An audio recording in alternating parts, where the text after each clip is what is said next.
How many levels down can objects be nested within a schema? Example, CISO, managing several small dev companies using assets for security and compliance, assets inventory, one schema per company, and then downward flowing asset inventories. I actually don't know if there's a limit. I've never reached a limit.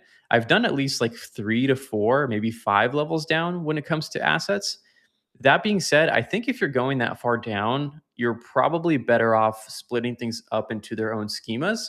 More than like 3 levels down is probably not very recommended because it's going to be very hard to manage and find all the assets that you're looking for.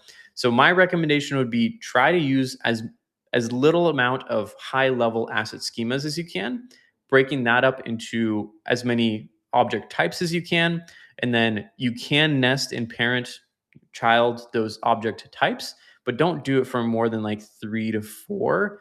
Otherwise, just try to split it up into its own object type, or if it makes sense, going into its entire own schema at that point.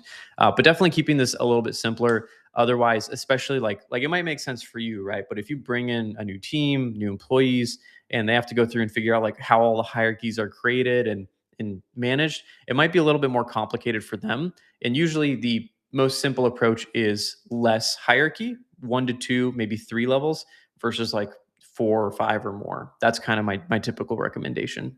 The biggest Jira mistake I see being made is when teams try to achieve a goal by implementing Jira, but they miss the execution layer. This is the thing that allows you to achieve your goals inside of your tool layer.